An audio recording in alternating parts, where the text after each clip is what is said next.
Welcome to Dateline Polk with news about your county government. I'm your host, Tanya Tucker. Today you will learn about County Commission actions from the September 6 board meeting. Managing Polk County's nearly $1 billion budget requires more than a calculator, pencil, and paper. For several years, the county has used Oracle's public sector budgeting module to develop and manage the annual budget.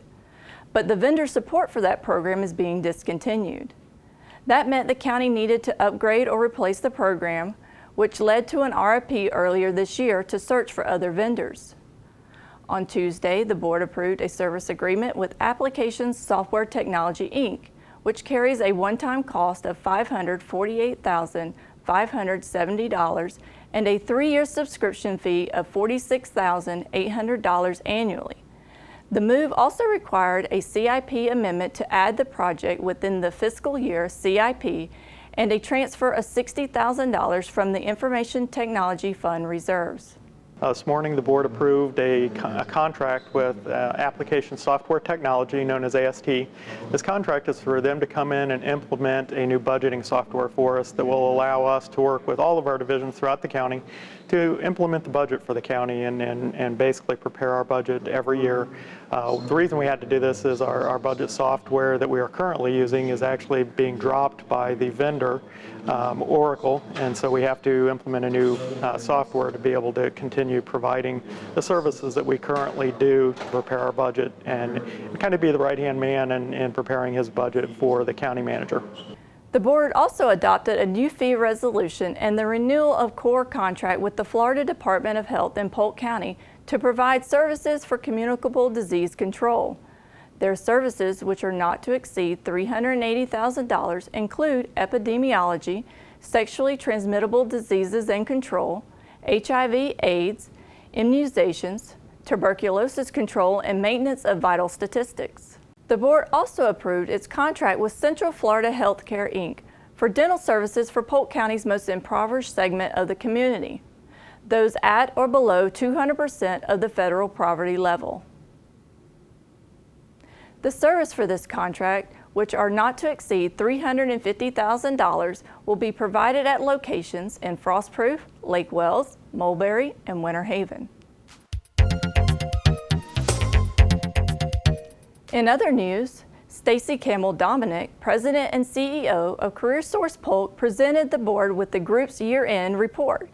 The board also approved the final operating budget for the current fiscal year. I was here today to update the County Commission on our annual performance for 2015 and 16. I was proud to announce that we helped about 70,000 individuals obtain jobs. We also this year gave $20,000 incentive dollars awards to individuals for our 20th celebration. It was a wonderful event. We also passed all our physical exams, and we continue to work here with the workforce.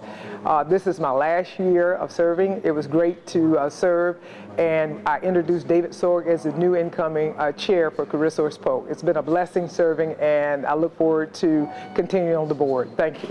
A proclamation declaring September 12th as Florida's Missing Children's Day in Polk County, which was accepted by Hillary Sessions, the mother of Tiffany Sessions, was approved by the board. Last seen on February 9, 1989, Tiffany Sessions was a student at the University of Florida in Gainesville. For injuries received by a juvenile while being held at the Polk County Jail, the board approved a $38,896 settlement between the family and the Polk County Sheriff's Office. This is the time of year also when the board members make appointments and reappointments to the county's various advisory boards and committees. On Tuesday, the board members made several of these, which included appointments: James DeGennaro as Member 2 of the Industrial Development Authority for a 3-year term, which expires in February 2019. Connie White as Seat 4 member of the Polk County Historical Commission for a 3-year term, which expires September 2019. Mark Hutek as a member of the Workforce Development Board for a 3-year term, which expires June 2019. Reappointments include Jennifer Bush as Seat 2 member of the Polk County Historical Commission for a 3-year term, which expires September 2019. Dr. Thomas McMicken to serve as the primary care physician member of the Polk County Citizens Healthcare Oversight Committee for a 4-year term, which expires in October 2020. Carol Sue Embody as a member of the Board of Adjustments for a 3-year term, which expires in August 2019. Ernest Joe Jr., Leroy Smith, and Don Brown as members of the Community Relations Advisory Council for a 4-year term, which expires in September 2020. The board also approved its 2017 holiday board meeting schedule. In public hearings, during the afternoon session, the board adopted a resolution to vacate a portion of platted public utility and drainage easements within the area of Poinciana to resolve setback issues pertaining to a shed on the property. An ordinance that waives the required access points in the Ronald Reagan SAP, which amends the Land Development Code, was approved by the board. The board voted 4-0 with Commissioner Ed Smith absent to approve a large-scale comprehensive plan amendment to change the land use designation on nearly 34 acres from Business Park Center to industrial in the Transit Supportive Development Area, which is in East Lakeland, north of Main Avenue.